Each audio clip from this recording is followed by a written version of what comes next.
Ambassador. Ambassador Pierce, can you let us know where things stand? Well, I gather the meeting's just been postponed till 3:30. Not sure why that is.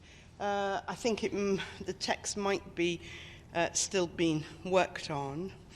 But our view would be that anything as low as 2 crossings for 6 months is an inadequate response to the situation on the ground.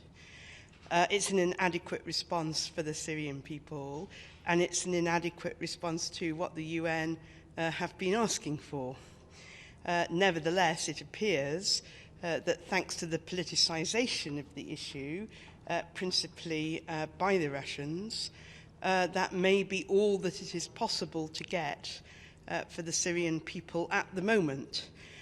So there are some 1.8 million people at risk in the northeast.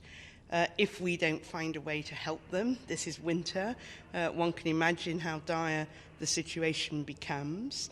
But I think those who have been most active in limiting the number of crossings and the length of time the crossings can be used, they will bear the responsibility for what happens to those people in the northeast. And if there's any other sort of delivery other than through the UN, for example, through the Syrian authorities, then those authorities need to be held accountable to implement the humanitarian principles that the UN has, and that principally means that they must deliver aid on the basis of need and not on the basis of political affiliation or support for Assad. Ambassador, have the Russians called the Security Council's bluff and won? Well, it's not been voted on yet, so I don't want to put that sort of characterisation on it. But I think it is deeply regrettable that this humanitarian resolution, which the Russians have allowed to pass ever since, I think, 2014, deeply regrettable that they have now politicised it. So is this a new siege and starve sort of method for the government, if the Russian one is the one that has to be adopted? Is this just a new take on that tactic that they used? Well, siege and starve, of course, is a crime against humanity, so I'm not going to attach that label. I think we need to see what happens on the ground. We need to reassess the situation at least at the 6-month point, if not sooner.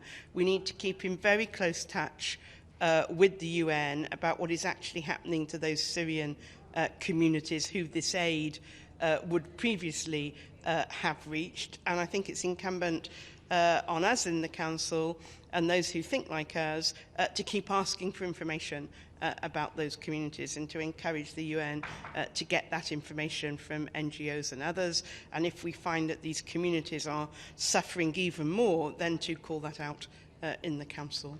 Thanks very much, everybody. We've heard from others the Russian resolution is still there on the table. They haven't withdrawn it. Is that your understanding? And procedurally, which one gets voted on first if they are? I'm not aware of the exact status of the Russian text. Procedurally, the resolution that was tabled first gets voted first. And that's now the Russians, surely, because the other one is... No, I think it is the amended penholder text, and the Russian text was also amended, which is why you can put it down again, I think. But I'm going to defer to my colleague, who knows more than me. We'll have to see what happens when we get into the room.